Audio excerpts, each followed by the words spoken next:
Bien, compañeros, aquí está enviar a todos y la idea es entonces comentar un poco sobre la renta. Es muy fácil, realmente no es nada complicado, y luego pasar a las tres perspectivas de la crisis en Marx. Bien, vamos a plantearlo entonces esto. Aquí está.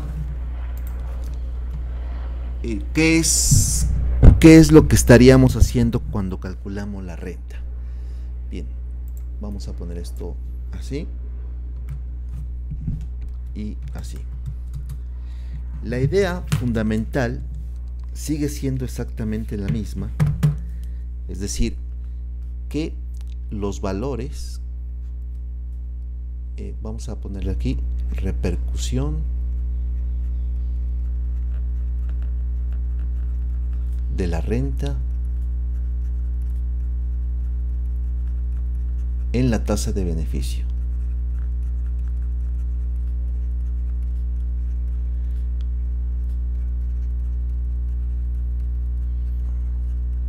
Y la idea es de que tendríamos nosotros para los valores igual los requerimientos de trabajo multiplicados por la inversa de Leontief.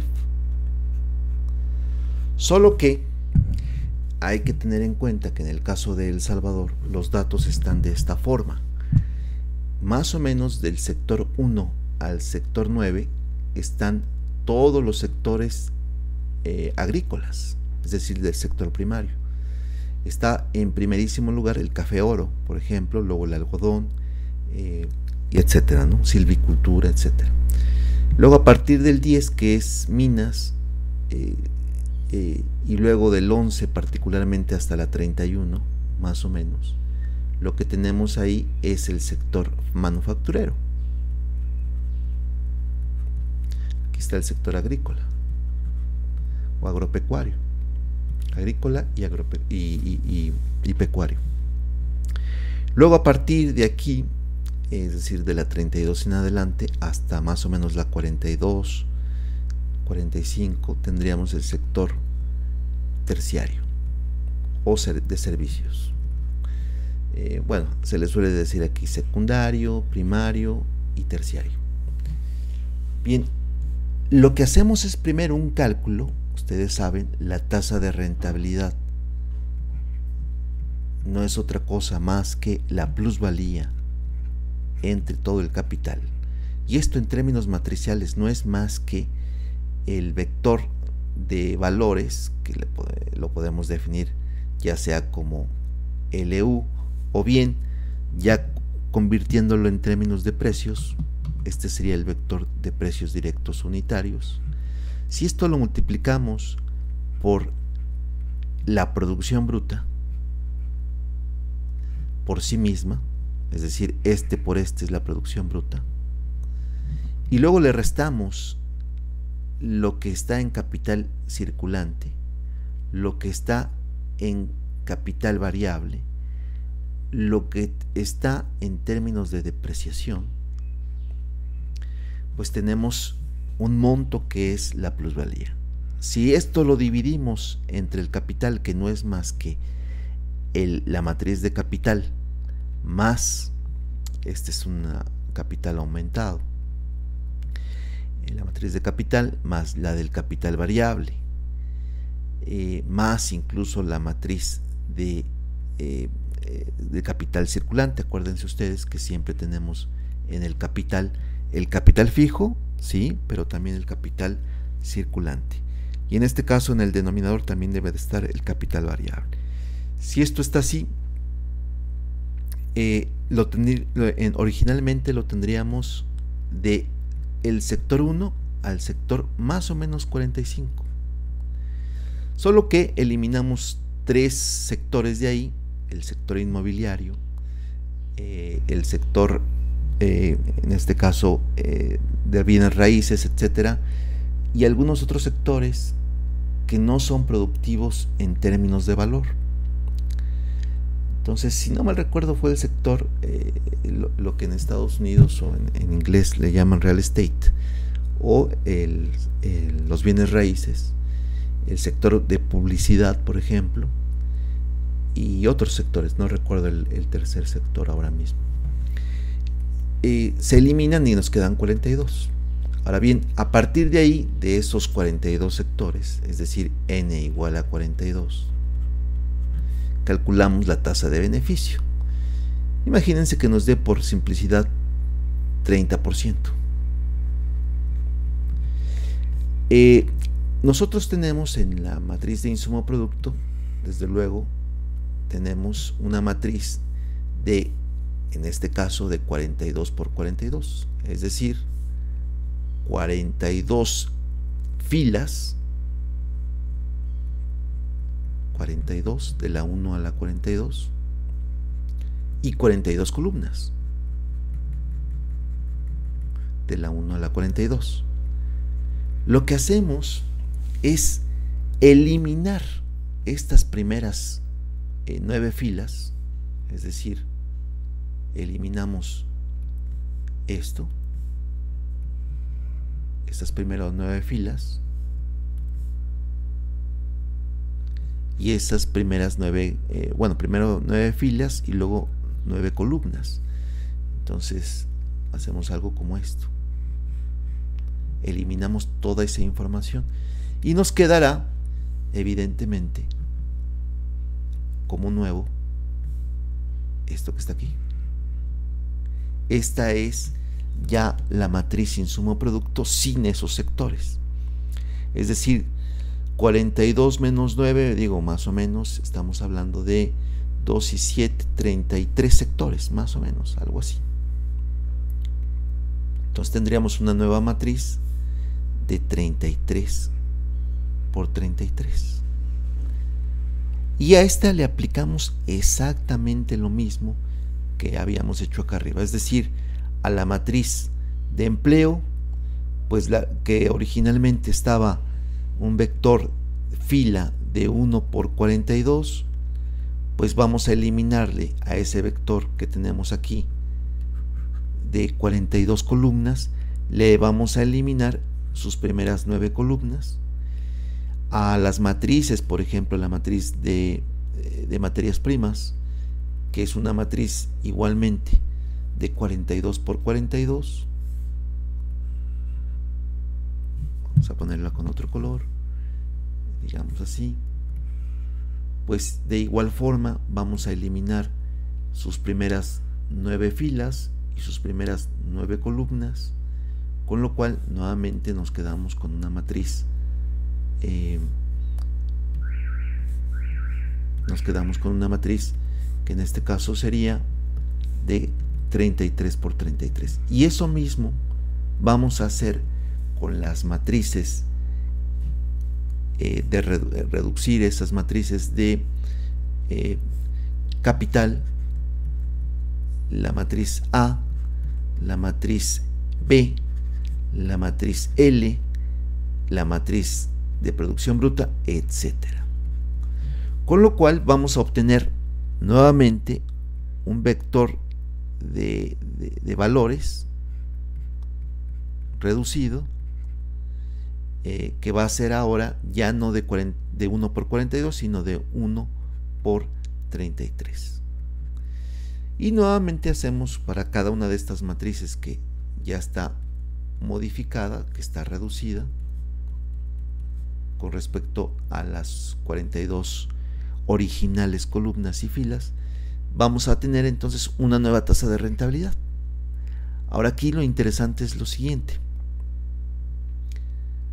Lo interesante es que ahora esta nueva tasa de rentabilidad, que bueno, se va a definir exactamente de la misma forma que acá, es decir, esto,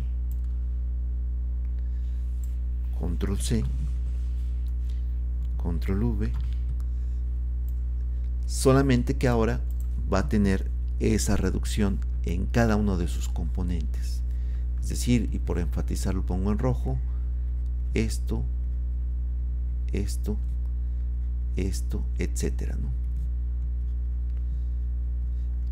Y entonces tenemos una economía sin esos sectores. ¿Y qué ganamos con eso? Bueno, la teoría de la renta absoluta plantea lo siguiente: si esos sectores supuestamente rentarios, que son algunos sectores agrícolas, tienen una tasa de rentabilidad mayor que la original, esos sectores, pues entonces estaríamos hablando presumiblemente de una renta absoluta.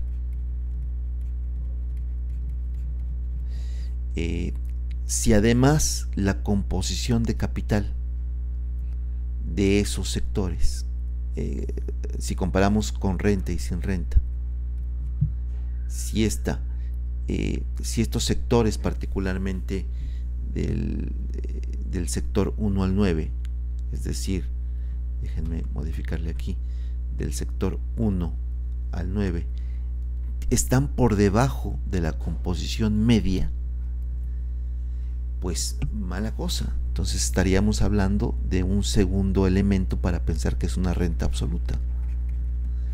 Y cuando decimos renta absoluta, estamos diciendo que algunos sectores están obteniendo una ganancia diferente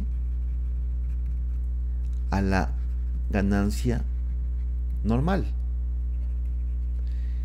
Y ya comentaba yo esto, que en el caso de clásico que se plantea, bueno, clásico en los 70s, 80s, de que si el precio del petróleo es de un barril de petróleo,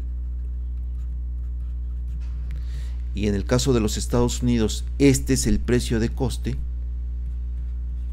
y esto sería la ganancia media, y por tanto este barril al que lo venden Estados Unidos sería, digamos, 100. Vale, pues está bien, 100. En el caso de Arabia Saudita, por ejemplo, o de Venezuela, el precio de coste por cuestiones naturales es menor, y entonces tendríamos un precio de coste, digamos, a la mitad del precio de coste de los Estados Unidos para el caso de Arabia Saudita.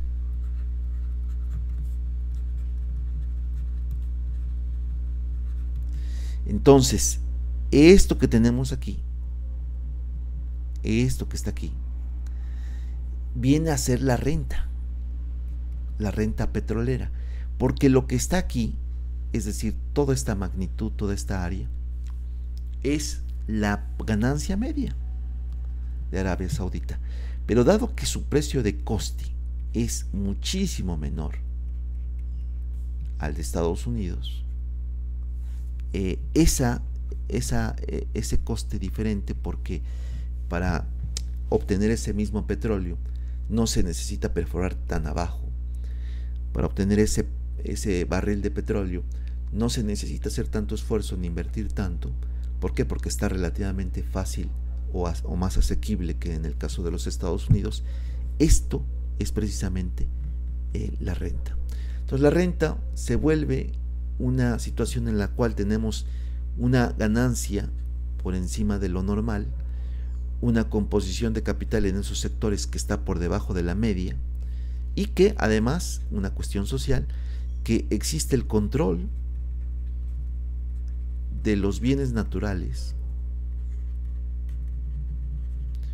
por parte de esos sectores o de esos capitalistas. Entonces pensemos, por ejemplo, en el café. Bueno, pues si el café, en el caso de estos sectores, de estos capitalistas, lo producen el mismo café, o más o menos el mismo café que el de otras latitudes, lo producen con menos problemas, es decir, no tienen que tener, dada su situación de altura, dada su situación de temperatura, de sol, de humedad, de riqueza en los sustratos del suelo, etcétera, etcétera, etcétera, no tienen que gastar, como otro capitalista cafetalero, en ponerle cierto fertilizante, cierta cantidad de agua, etcétera, porque ya se dan esas condiciones naturales. Entonces también se puede dar esta cuestión de la renta en estos sectores. No solamente en el petróleo, sino también en situaciones como la electricidad, ¿no? Por ejemplo, en Ahuachapán sé que hay termos, ¿no? Es decir, que del suelo hay energía geotérmica, y entonces no se ha aprovechado lo suficiente, me parece, pero se podría aprovechar en el sentido de que ese calor se puede volver electricidad. En partes de Europa se está aprovechando, sobre todo en los países que están escandinavos, se está aprovechando los movimientos de los mares para producir electricidad. En España en particular hay una cantidad enorme, en la parte central de España particularmente, de esto que cuando uno lo ve recuerda un poco al Quijote de la Mancha, ¿no? Lo que escribió Cervantes, porque hay una serie de reguiletes, que ahora se me va el nombre, que producen a partir del viento, el movimiento del viento convierten ese movimiento eólico en electricidad, ¿no? Entonces tenemos este tipo de artefactos que están llenando todo el paisaje de esa zona central de España, yendo a Valencia, por ejemplo, hay una, y todos estos artefactos van produciendo precisamente electricidad. Bueno, pues todo esto son tratados por Marx como situaciones particulares de gente que controla esos bienes naturales, y que por ese solo hecho existe una renta absoluta. ¿De acuerdo? Entonces, en el caso de El Salvador tenemos esta información que creo que ya se las mandé ahora mismo. Podemos abrir, por ejemplo, rápidamente para tratar ese tema, mientras tengo acá el comercial de siempre. Entonces aquí abrimos el escritorio y aquí está. Ok, entonces aquí tenemos, porque lo acabo de poner, el tema de la renta. Déjenme verlo. Lista. Vamos a ver. Y vamos a ponerlo detalles, fecha. Aquí está. Entonces, si yo abro ese archivo que les mandé sobre renta, la dinámica que he comentado hace un momento, de calcular primero para los 40 y tantos sectores, por ejemplo, este vector de producción bruta, sus filas son ahora mismo de 44. Aquí solamente eliminamos un sector. Luego, todo está 46 por 46. Si se hace este mismo análisis, se llega a los valores, ¿no? Ahí están los valores propiamente dicho, ¿no? Ahí están rows de DEU,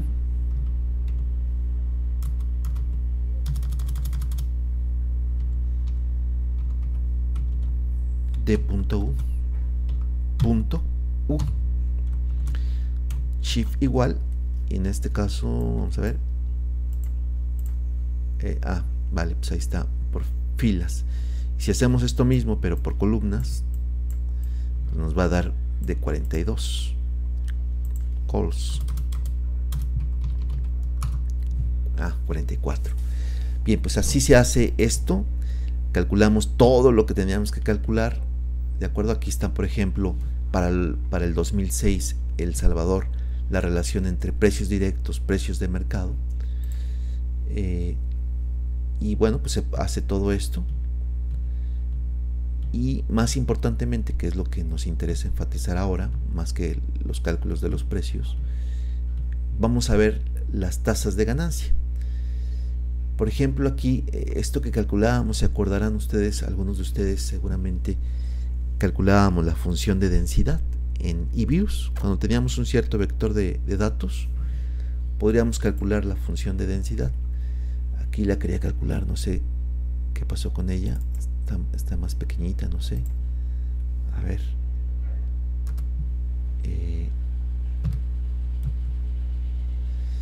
Bueno, en teoría ahí tendría que ser una curva tipo Gauss, ¿no? De campana, donde ahí se observa, o se debería de observar, la media y la dispersión. No sé por qué no aparece ahora mismo, algo ahí en cuestión de escalas está mal. Bueno, a ver si acá abajo la podemos tener otra vez. Y tenemos que el cálculo de las ganancias, ¿no?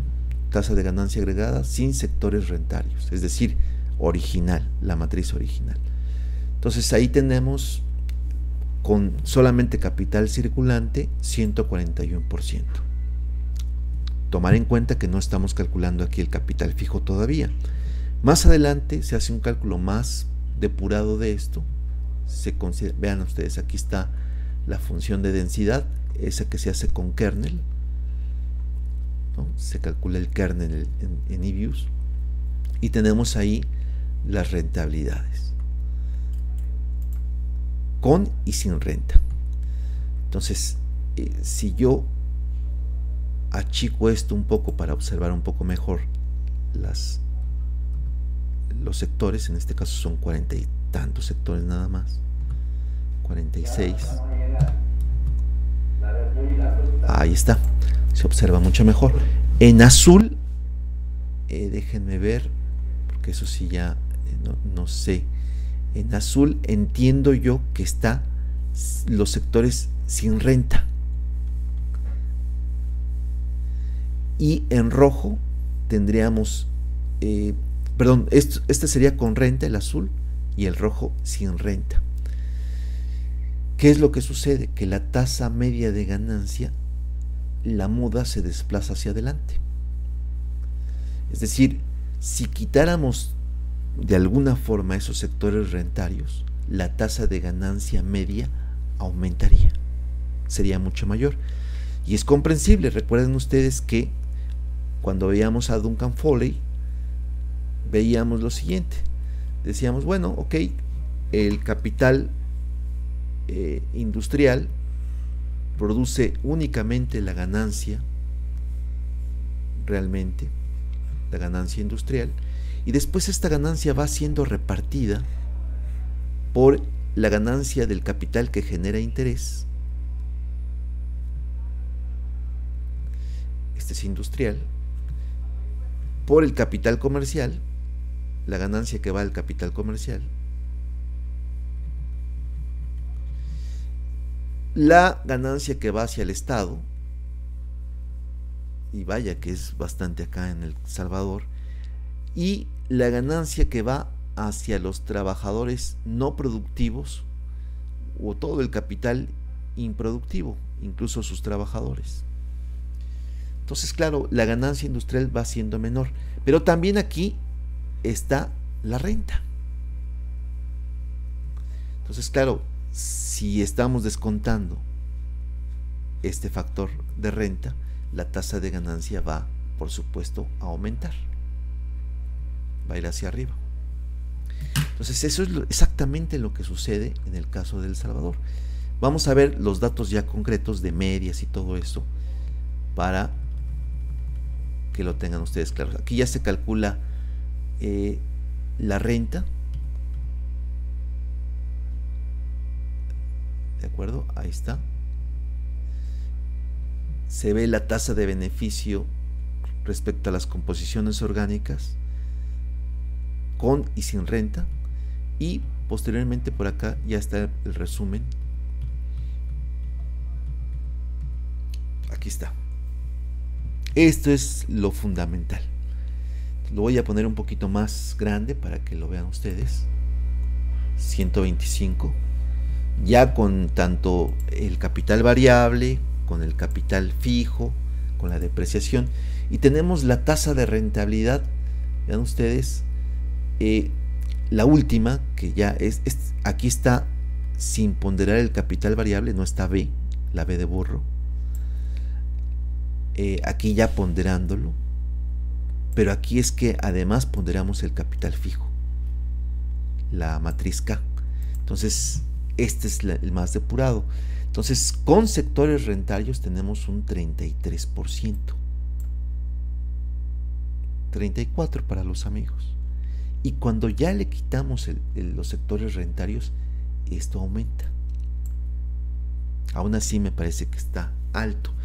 Pero bueno, en cualquier caso, la idea fundamental es de que sí se observa más o menos un 10%, o quizás menos, de impacto de la renta absoluta en el caso de El Salvador. Es decir, esos sectores agrícolas, sobre todo el café, sí que tienen un impacto negativo en la tasa de ganancia de toda la economía. Porque pensemos que la idea fundamental aquí es que al existir la renta, le está quitando ganancia a todos los demás sectores, al comercial, al de interés y por supuesto al industrial. Entonces eso es lo fundamental que habría que comentar aquí. Los cálculos están ahí, ya he dicho, realmente lo relevante es simplemente eliminar esos 9 sectores en cada uno de las matrices, ¿no? Bien, eso es un poco la idea.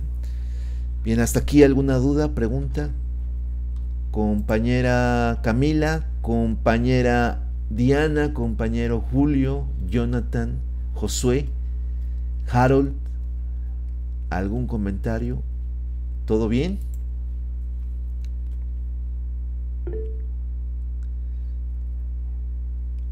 Por ahí como que mandaron algo, pero no sé.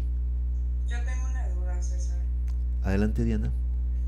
O sea, entiendo que para hacer la comparación se le eliminan los primeros 9 sectores, ¿verdad? Sí. Pero y los que son de bienes raíces y publicidad y todo eso también se les tiene que eliminar. Esos se eliminan, de hecho, deberían de eliminarse antes. En el caso de la tabla insumo-producto, esta que manejamos, son estrictamente 46 sectores. Recuerden que las nuevas tablas insumo-producto del BCR son de 53, 51 sectores por ahí. Entonces, yo que recuerde ahora mismo, esto... vamos a ver si por aquí tengo las filas. No, los sectores no recuerdo si los puse aquí, pero bueno, en cualquier caso, miren, ahí están los 9 primeros los 9 sectores. No tengo todos los sectores ahí, pero yo recuerdo que eliminamos, sin lugar a dudas, el sector de bienes raíces, pero no necesariamente es el único que habría que eliminar. Está, por ejemplo, sectores como la banca, que no agrega nada de valor. Es decir, también el sector bancario debería de eliminarse, y sí que está aquí en la tabla insumo-producto de El Salvador. Y otros sectores, por ejemplo, pero que están dentro de un sector, el sector de la educación, por ejemplo. El sector de la educación, todo el sector que no es propiamente de mercado, ese debería de eliminarse. Toda aquella actividad que no está expresamente dirigida a tener una ganancia de mercado debería de eliminarse. Es decir, estoy hablando del sector salud también. Todo el servicio de salud que da el Estado no tiene como principal objetivo el obtener una ganancia. Entonces están fuera de la órbita del mercado. Esos sectores desgraciadamente no los podemos dividir en un principio así tan fácil, pero sí se podría hacer. De hecho, en algunas matrices insumo-producto distinguen la salud de mercado, la educación de mercado, en fin, actividades de mercado de no mercado. Entonces todas esas deberían de eliminarse. En el caso de El Salvador, en esta primera aproximación, yo recuerdo que al menos eliminamos 2 o 3 sectores. Ahora no me vienen a la mente, podríamos esto verlo, hay un trabajo escrito sobre esto, pero sí es lo que debería de hacerse. Pero ya digo, no solamente, incluso hay sectores como las que ya mencioné, bancario, como el sector de bienes raíces, sino incluso sectores que aparentemente son productores de valor, como por ejemplo la educación. Debería de dividirse entre la educación de no mercado, es decir, la educación pública, y la educación privada. Y lo mismo con el sector salud, y lo mismo con otros servicios, ¿no? E incluso sectores, por ejemplo, como este que todavía podemos ver aquí, carne y sus productos, que ya pertenece al sector manufacturero. Hay algunas partes o algunos componentes de ese sector productivo de valor que no son exactamente productores de valor. Por ejemplo, todos los sectores que tienen que ver con la contabilidad, todos los sectores que tienen que ver con la publicidad, etcétera, etcétera, etcétera. Y todo el trabajo que no es exactamente productivo. Ya comentábamos, precisamente esos trabajadores contadores, que son útiles todos, pero que no producen valor, y que a la hora de calcular la tasa de rentabilidad deberían de deslindarse. Esa es precisamente la discusión del trabajo productivo e improductivo, es decir, distinguir esos trabajadores que son productores de valor de los que no lo son. Y hay trabajos a nivel de otros países, desde luego, que hacen este cálculo, ¿no? Entonces sí, Diana, en un principio debería de eliminarse antes estos sectores que podríamos considerar que no entran dentro de la órbita del mercado, o que bien directamente no son productores de valor, como bienes raíces, como el sector bancario, incluso como el sector comercial, ¿no? No sé si despejé ahí tu duda. Sí. Ahora mira, lo interesante de esto es que podemos acercarnos, sí con error, pero podemos acercarnos con un margen de error al impacto de la renta. Algo que no se hace en El Salvador, y que en El Salvador creo que tiene, sobre todo este café, caña de azúcar, o bien otras producciones agrícolas, tiene impacto, ¿no? Entonces podríamos ver incluso cuál de esos sectores es el que causa más problema. ¿Cómo podríamos hacerlo? Bueno, pues quitamos primero café oro y vemos y observamos qué tal. Quitamos algodón y vemos qué tal. Nada más algodón y nada más granos básicos en otra, y así. Esto se puede hacer precisamente ya con este programa, el MatCat. Podemos eliminar algún sector y ver qué sucede, ¿no? Sí se puede hacer. Y en ese sentido determinar más propiamente cuál es el sector que afecta más de esos 9 en términos de renta, ¿de acuerdo? Y dirigir nuestra mirada precisamente a los cristiani y a todos los que están en este café, en este sector número 1, ¿no? De café oro. Bueno, dicho eso, bueno, pues ahí queda claro pues la cuestión. Y es algo súper interesante porque finalmente, ya comento, acá lo tenemos, déjenme mostrárselos. Déjenme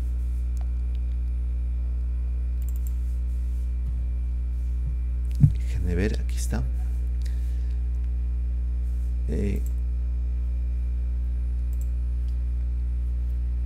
Tenemos lo siguiente, ¿no? En una tabla que muestro aquí a continuación,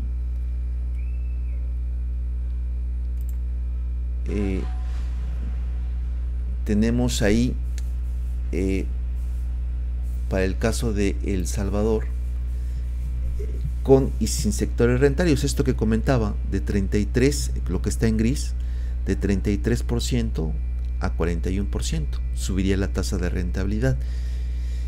Pero hay algo más, todavía mucho más, y esto es algo también importante. Ustedes saben que en el tema de la tasa de ganancia, y es algo que ahorita comentaremos. Y por eso digo que esta es la variable madre de la economía. Si nosotros, por alguna razón, abaratamos todo lo que está aquí en el capital, si hacemos por alguna razón la que fuera, que este capital fuera menor, evidentemente eso va a hacer que la tasa de ganancia crezca. Otra forma de hacer que la tasa de ganancia crezca es, por supuesto, incrementando la tasa de plusvalor, haciendo que el numerador crezca. Ustedes recuerden que si yo divido todo entre capital variable, obtengo aquí tasa de plusvalor y aquí obtengo la composición orgánica. Bien, todo lo que sea incrementar la tasa de plusvalor va a hacer que esto crezca, ceteris paribus. Si esto disminuye, esto va a hacer que crezca también ceteris paribus. Una forma de disminuir la cantidad de capital es precisamente y nada menos y nada más que el llamado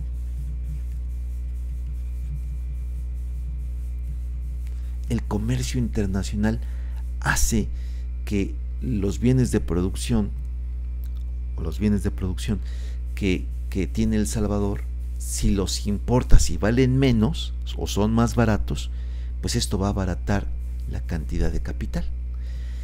Este comercio internacional es constituido por Marx como una de las causas contrarrestantes de la caída de la tasa de plusvalor, de la tasa de ganancia. La tasa de ganancia, y ahora lo explicaremos un poco más, precisamente en eso consiste el tema de crisis, tiende a disminuir en el tiempo. ¿Por qué? Porque la composición orgánica de capital tiende a incrementarse sistemáticamente en el tiempo, con lo cual ceteris paribus, acá arriba, si esto tiende a aumentar sistemáticamente por la competencia capitalista, y esto crece, sí, la tasa de plusvalor, pero no tanto como esto, es decir, que la tasa de crecimiento de esto es menor a la tasa de crecimiento de aquí, pues evidentemente la conclusión lógica es de que la tasa de ganancia a fortiori va a caer. Bien, una de las causas contrarrestantes es el comercio internacional. En el caso de El Salvador, si nosotros eliminamos todo el comercio, exportaciones e importaciones, tendríamos que, olvídense bueno, en este caso, comparemos entonces con sectores rentarios y sin sectores rentarios, pero por acá tengo el comercio, recuerdo. A ver, en el caso de El Salvador, si tengo esa información, si no ya se las comento, pero en el caso de México tendremos que verlo, desafortunadamente no para El Salvador, con 18 sectores. Tenemos ahí con comercio, ¿de acuerdo? Y sin comercio. Entonces, si nos miramos nada más lo que está en azul, y miramos a todos los sectores, no miramos si tienen renta o no por ahora, vemos nuevamente que con el comercio la tasa de rentabilidad crece de 105 a 130, con lo cual esta metodología del insumo producto también nos permite evaluar esta idea de Marx, y realmente ahí está, ¿no? Para un país real, para una matriz real, ¿no? De 18 sectores, pero que se puede, por supuesto, utilizar la otra matriz que está a 90 y tantos sectores. Tenemos eso, ¿no? Que realmente el comercio hace que se incremente la tasa de ganancia. Bien, vámonos pues a mencionar estas tres perspectivas. Tres perspectivas de la crisis. Tres perspectivas teóricas de la crisis en Marx. Y mencionemos la primera en primera instancia. Está la idea del subconsumo.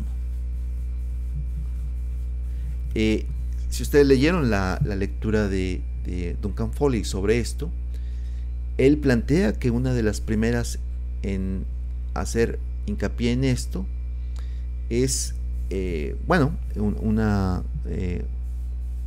Rosa Luxemburgo, una autora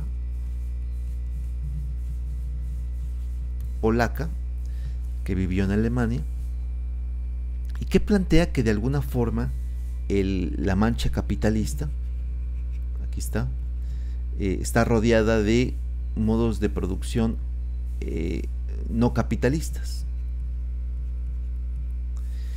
Y dice Rosa Luxemburgo, la idea es de que para subsistir el capital tiene que tragarse literalmente de estas zonas no capitalistas o no totalmente capitalistas. Esa es la idea de Rosa Luxemburgo. Y dice, y es que sucede que la ley de Say no se cumple, es decir, que la oferta no necesariamente crea su propia demanda, que era la idea un poco de Say, ¿no? De Jean-Baptiste Say, sino dice que hay de alguna forma una demanda inferior. ¿Por qué? Porque los trabajadores se les paga mucho menos y por tanto los trabajadores no terminan de cerrar esa brecha de todo lo que se ofrece. Si además los capitalistas no consumen todo lo que ganan y lo que ganan los trabajadores es muy poco en relación a todo lo que se ofrece, existe pues una brecha. Pues aquí estaría la oferta y aquí estaría la demanda. Esto que está aquí es pues la brecha que no se cierra. Entonces hay un subconsumo tanto por parte de los capitalistas como por parte de los trabajadores.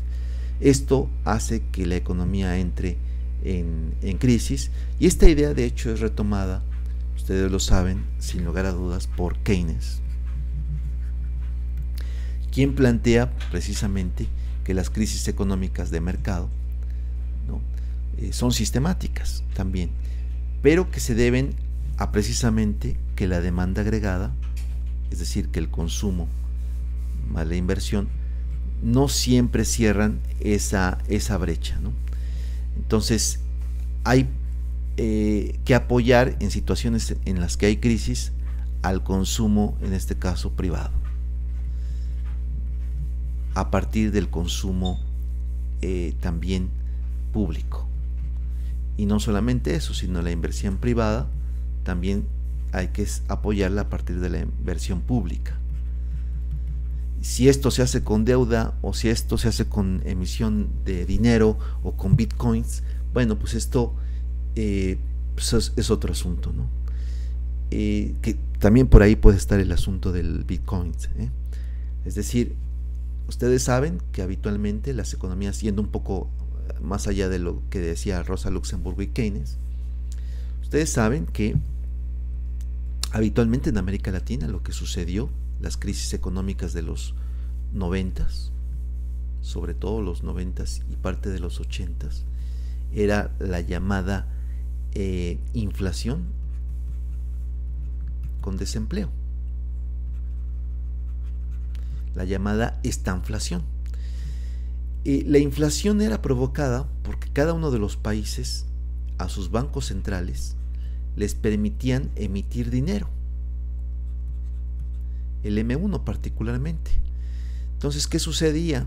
Y esto particularmente se vivió en México así, pero seguro que aquí también, el Banco Central emite una gran cantidad de dinero, parte de ese dinero que se ha emitido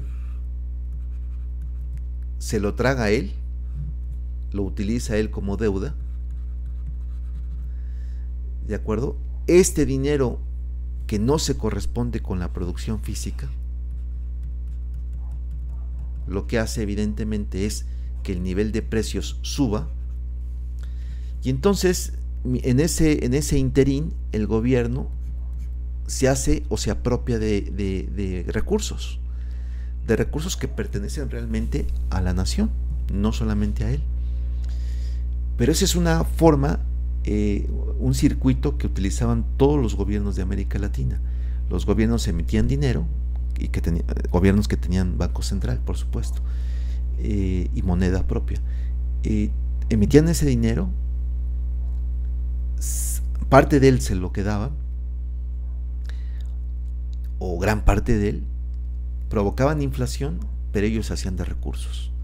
Y esto no provocaba precisamente una deuda propiamente dicha, ¿no? Era una forma de hacerlo, ¿no? Entonces, esa es una forma en que los gobiernos utilizaban este dinero, y supuestamente con la idea de que estos recursos provenientes de acá los invertían tanto en inversión como en consumo público. ¿De acuerdo? Entonces, esto inyectaba dinamismo desde la parte pública, del sector público, ¿verdad?, hacia recursos, hacia el consumo. Y vaya que lo utilizaron esto, y provocaron, por supuesto, entre otras cosas, también inflación. Bien, esa es una de las formas que planteaba el propio Marx, de que no cierra la brecha del consumo. Pero el propio Marx plantea que esto no es lo fundamental, ¿no? Y de hecho hay autores que critican a Rosa Luxemburgo porque siempre plantean la idea de que debe de haber comunidades no capitalistas para que subsista el capitalismo, algo que no necesariamente es así. Y plantean el propio Marx una segunda versión de la crisis, que es la crisis por desproporcionalidad. Y esto les debe de sonar a ustedes, dado que Montesinos plantea esta idea de que, bueno, el productor de bienes salario y el productor de bienes de producción. Entonces aquí está el capital constante, el capital variable, su plusvalía y su valor.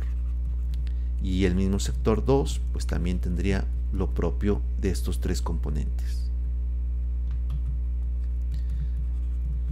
Y se supone que en equilibrio estos dos componentes, es decir, el capital fijo que utiliza aquí y el capital fijo que utiliza acá, deberían de ser el valor de aquí.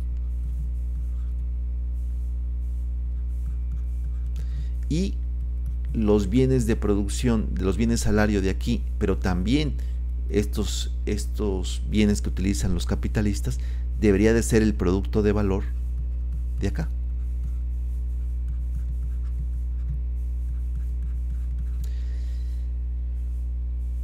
Con lo cual, ¿verdad?, se llegaría a la conclusión de que B2 y P2 aquí debería de ser igual a C1. ¿De acuerdo? Este se va y tendríamos esta igualdad. Este sería el equilibrio en una de las versiones de los esquemas de la reproducción. Sin embargo, pues suele suceder que esto no sucede así, ¿no? Y qué bueno que tenemos ahí en el departamento a alguien que ha trabajado esto con Dadayan y etcétera, ¿no? El tomo 2 del Capital se basa únicamente en los esquemas de reproducción. Entonces, la idea fundamental ahí es de que debe de haber inmanentemente un equilibrio entre los dos sectores. Cuando este equilibrio no se observa, empieza un problema de crisis.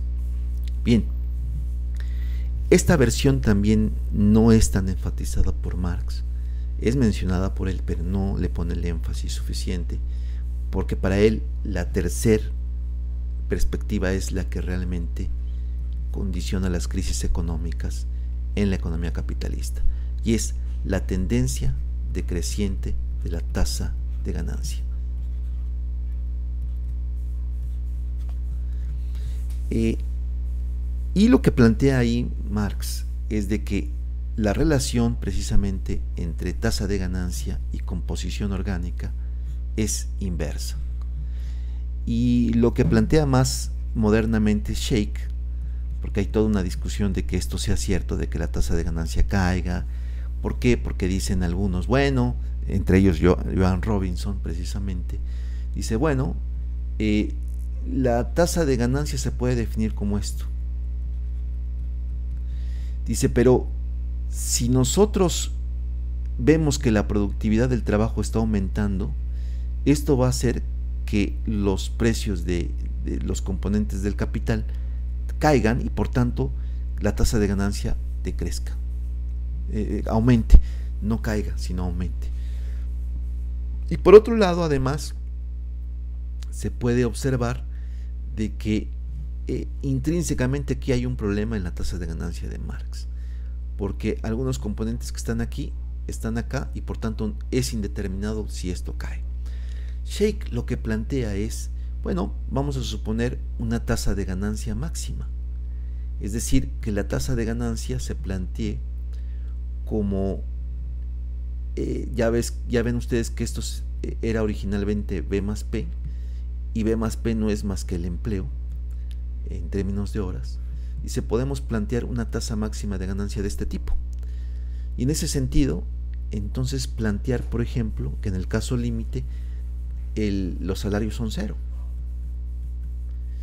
Por lo tanto, la discusión de la tasa de plusvalía ya no entra, y por lo tanto todo el producto o todo el empleo, como se quiera ver, porque esto se puede ver en términos de horas como empleo y en términos de producto, pues este sería el PIB, dado que estos son ganancias más salarios,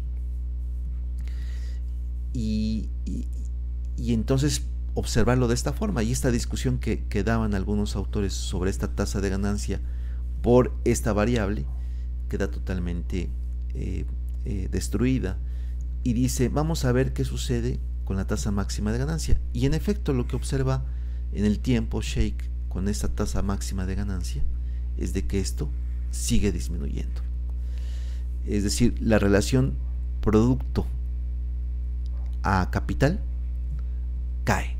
Y es precisamente esto que en economía política, cuando se llegó a ver con las tablas del PWT, al ver efectos fijos, datos de panel, y que ahora con los que están llevando econometría conmigo pueden observarlo, es decir, más allá de la relación entre tasa de ganancia, productividad y tasa de plusvalía, se podría ver, por ejemplo, la relación de tasa de ganancia máxima, medida así, PIB entre capital, y ver esto en relación a la composición de capital, es decir, K entre L, y van a seguir viendo esta relación.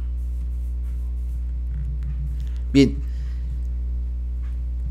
hay casos contrarrestantes a la tasa de ganancia, sí, por supuesto. Una de las ideas de Marx es de que la tasa de ganancia, por supuesto, se da si la tasa de plusvalía crece. Pero hay límites para que crezca la tasa de plusvalor. La elasticidad que tiene en el tiempo la tasa de plusvalor no es la misma que la elasticidad que tiene la composición de capital. La composición de capital puede crecer indefinidamente, pero la tasa de plusvalor no, tiene límites totalmente físicos. No podemos incrementar el 800% de la noche a la mañana la tasa de plusvalía. Entonces, por eso se plantea que la tasa de crecimiento de este factor versus este es menor Consecuencia lógica, si esto se cumple, entonces esto implicará que la tasa de ganancia en crecimiento decrezca. ¿De acuerdo?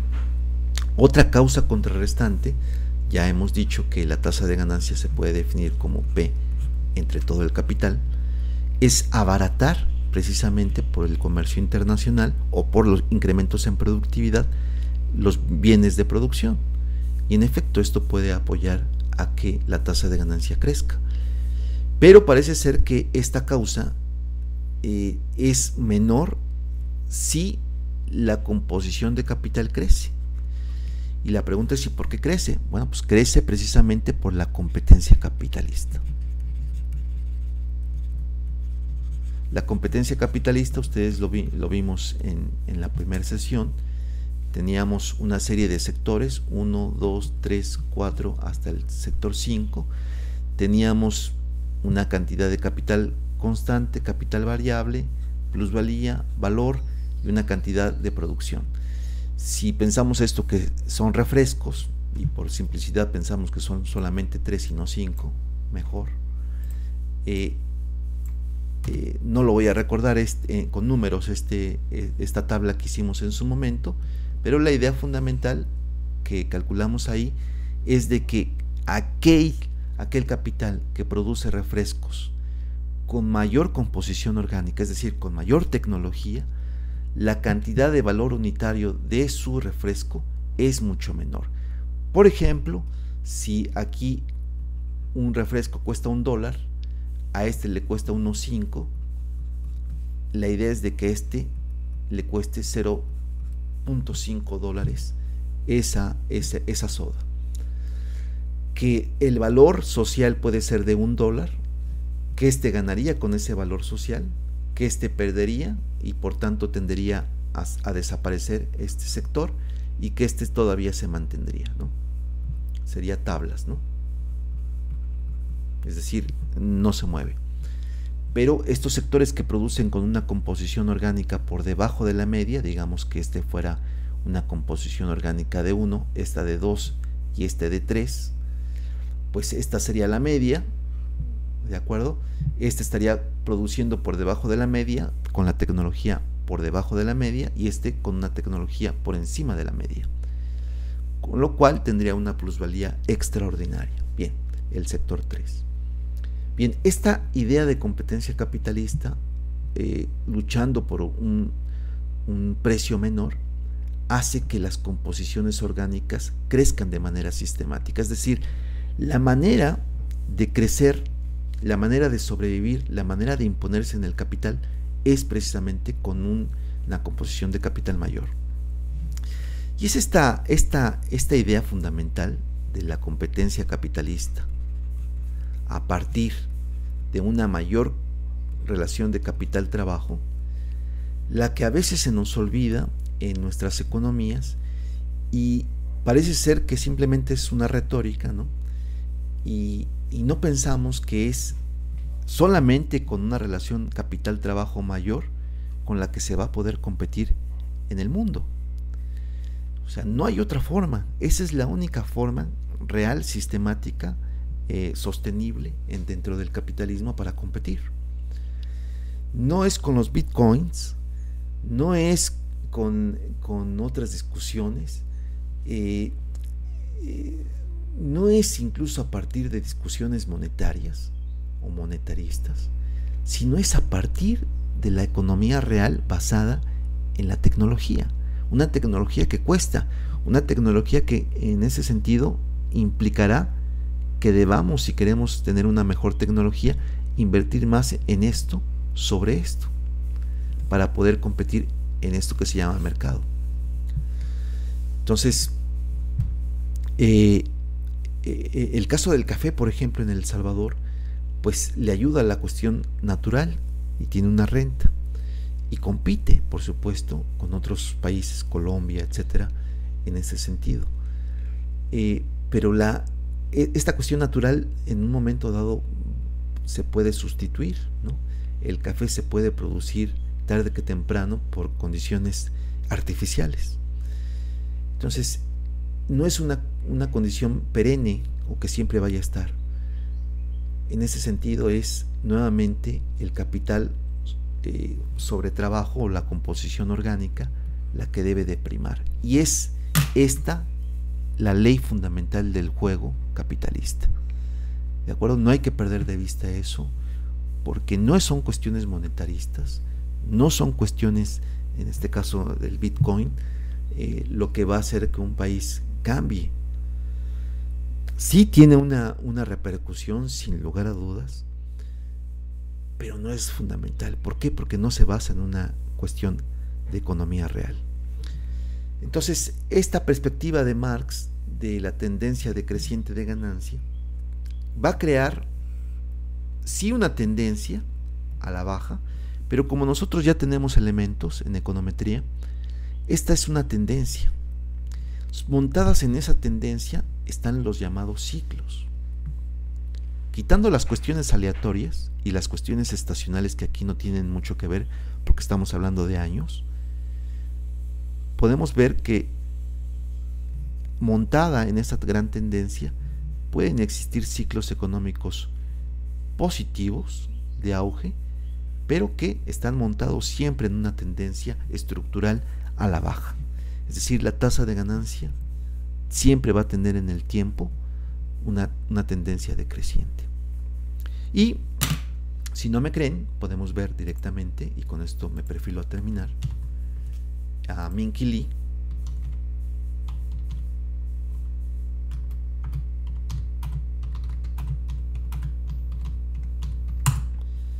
y podemos ver la tasa decreciente de ganancia, en este caso para la economía norteamericana, ¿no?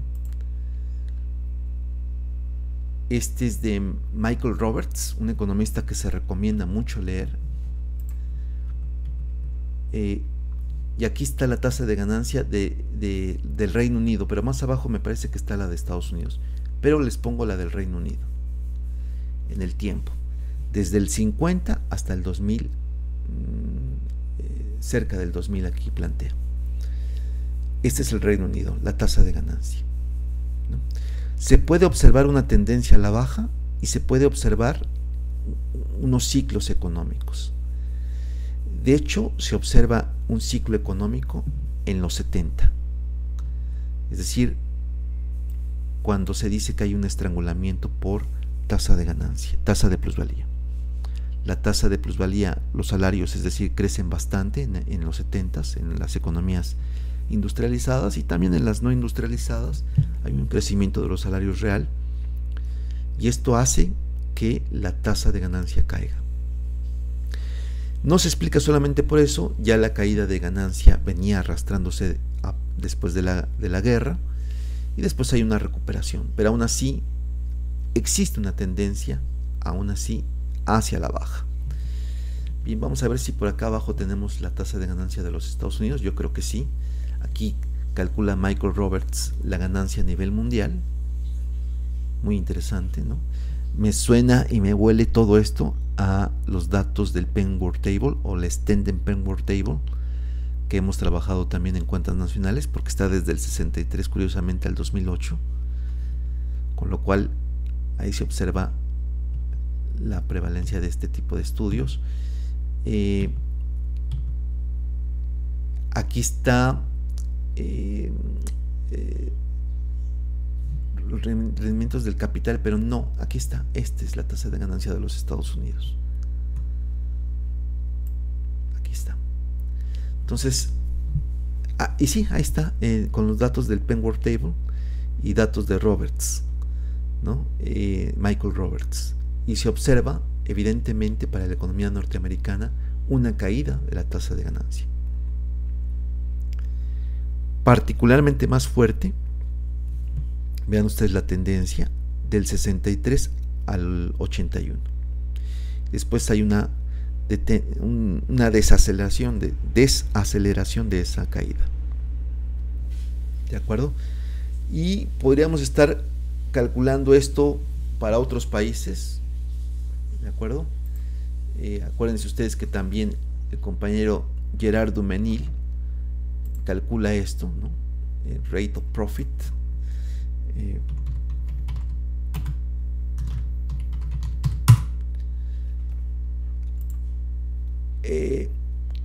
Tenemos ahí la tasa de ganancia para Europa y Estados Unidos, calculada con los datos de Gerard Dumenil, y más o menos se observa lo mismo, ¿no?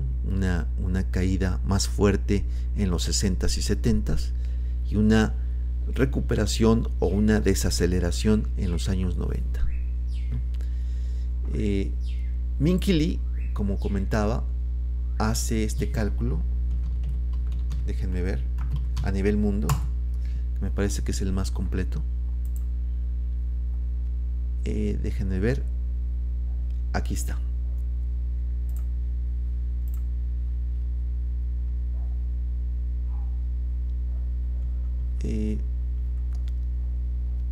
aquí está. Este es Maito en realidad, pero dice que se relacionan mucho con sus datos de él. Esta es la tasa de ganancia a nivel mundial como promedio desde 1869, y esto es particularmente interesante, ¿no? Los estudios, en este caso de tasa de rentabilidad, tratan de series largas. Solamente ahí se pueden ver la gran tendencia y añadidamente los ciclos económicos que están alrededor de ella. Econométricamente, ustedes saben, aquí podemos calcular una tendencia. Voy a hacer una captura de pantalla. Esto es a nivel mundo y desde el 69, que conste, con datos del argentino Maito.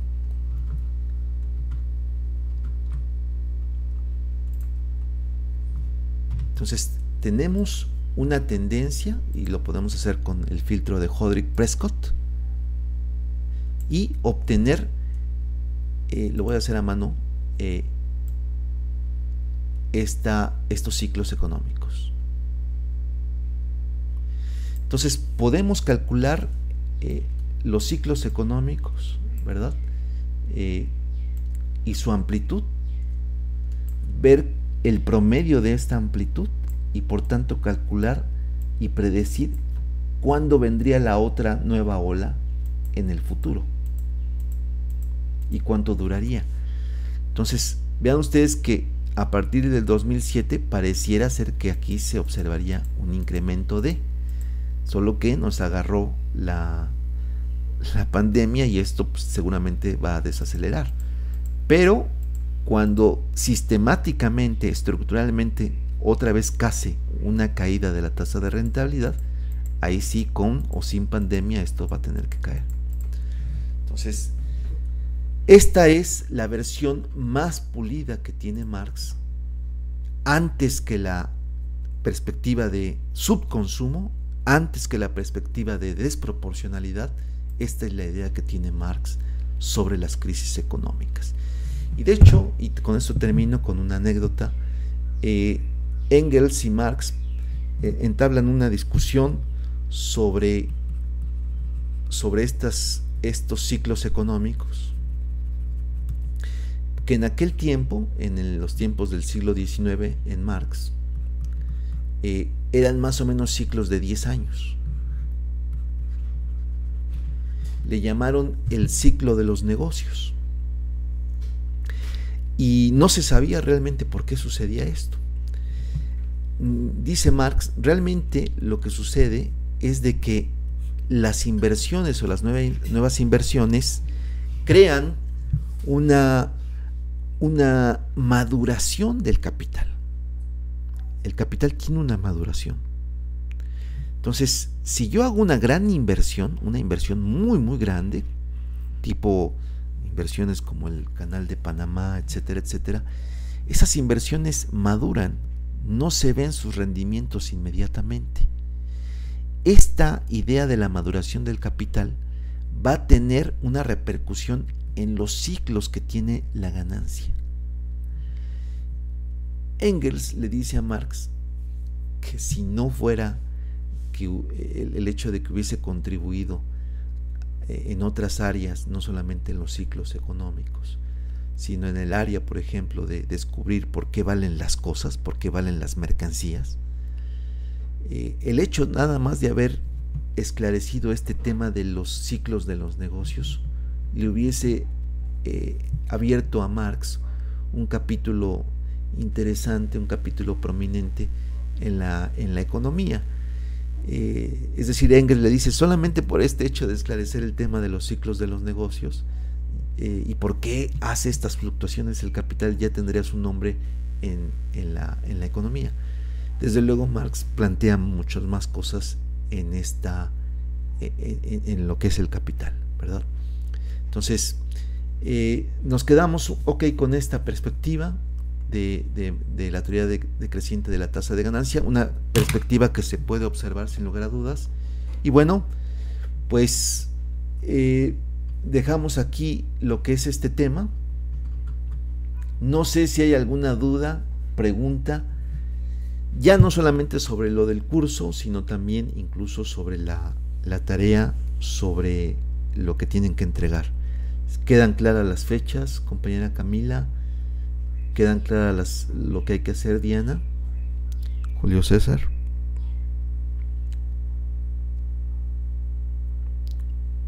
O esto hay que aclararlo más, sí, no, etcétera, etcétera. Espero que sí.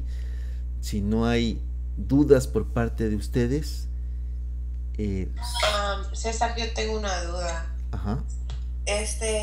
La parte de la otra actividad, que es hacer la réplica del video, ¿para cuándo sería? Porque si no nos van a chocar las fechas y ya esta semana iniciamos parciales. Exacto, no. Mira, vamos a hacer lo siguiente. Yo creo que esto lo puedo mandar hoy mismo. Yo creo que no hay necesidad tanto de algo escrito en esa actividad. Simplemente les pediría que replicaran lo que voy a hacer en este video. Lo voy a entregar el día de hoy. Pero trata sobre lo que ya comenté. Esta idea de la renta en el caso de El Salvador 2006. Voy a replicar o rehacer algunos cálculos aquí. Ustedes lo replican simplemente para constatar y eso es todo. ¿De acuerdo? No hay que hacer más, no hay que escribir nada, no hay que interpretar nada, simplemente es replicar y constatar que esto se cumple para el caso de El Salvador. Sería el día de hoy, Camila, que trataría de enviarlo y ustedes lo entregarían, pues, ¿qué les parece? ¿Qué día les viene mejor? Dímelo tú. Díganmelo ustedes. Como quizás hoy es la última clase, quizás el otro sábado. Está bien, no hay ningún problema. El próximo sábado lo pueden entregar. Dice Julio César Sierra, ¿cuándo se entrega el artículo? Habíamos dado ahí algunas fechas, ¿no, Camila? Sí, que se podía entregar, si no me equivoco, a partir del sábado 10, pero la fecha límite creo que era el lunes 12 y hasta martes 13. Sí, ahí habíamos hecho el día final del examen, si no me recuerdo, Camila, oficialmente es el día, déjame verlo si quieres. El sábado 10 es la última fecha de entrega. 10 de julio. Sí, 10 de julio. Ok, entonces lo que tendríamos, Julio César, es que oficialmente tendrían que entregarse aquí. ¿De acuerdo? Sin embargo, creo que dimos nosotros hasta el lunes, ¿no? O algo así. Es decir, estamos hablando del 12. Ahí lo podrían entregar. Déjame constatar esas fechas, Julio, para que no haya problema, pero sí que lo dimos eso en su momento. Solamente que te digo eso, te lo remarco. El día 10 es el día oficial para entregar este examen final. Pero bueno, ya damos hasta el lunes y ahí ustedes podrían entregarlo. En el caso de la compañera Camila, me anticipó que ella lo quería el 10, ¿no es así, compañera? Sí, así es. Así que bueno, en el caso de ella particularmente, hay que entregarlo ese día. Bien, ¿alguna duda más, compañero Julio? Hay un video donde no recuerdo qué día fue, pero comentamos todo esto de la evaluación. Creo que fue la semana pasada, así es. Es decir, estamos hablando el video del 19 de junio, comentamos esto de las fechas y todo. Ahí lo puedes revisar también.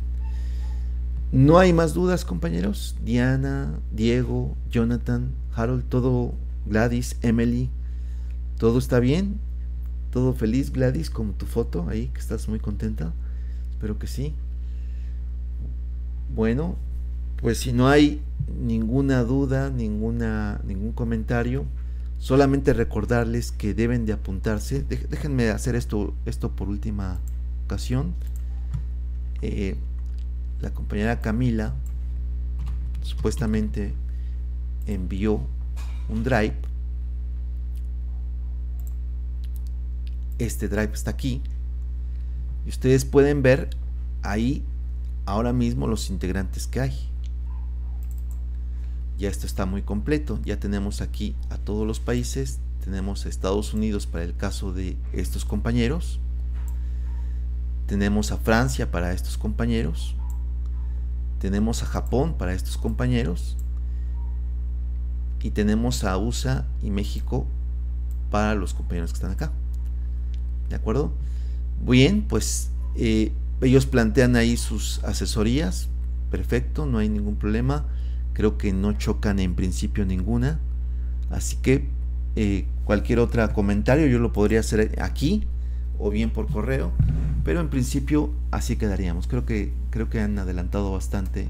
Y gracias, Camila, por esta organización. Bien, pues dicho eso, no me queda más que despedirme y agradecerles a todos ustedes por su atención.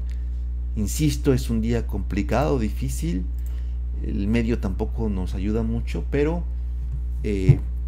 bueno, pues hay que hacer un esfuerzo y esto es parte también lo que, créanme, la universidad también les brinda, es decir, un poco de la disciplina, del esforzarnos, tanto ustedes como nosotros en estos temas. En mi caso, tratar de aplicarlo con datos reales y no ficticios, ¿no? Ejemplitos que están ahí todavía en Marx, ¿no? Sino intentarlo aplicar esto a la realidad en el caso de El Salvador. Así que ha sido un honor para mí verlos a ustedes, aún incluso en estas condiciones. Y bueno, pues gracias por todo y nos vemos en las próximas asesorías. Cuídense mucho, descansen mucho. Hasta pronto. Adiós, César. Hasta luego, Diana. Vaya a todos. Adiós, gracias. Adiós. Hasta luego, cuídense. Hasta luego, adiós.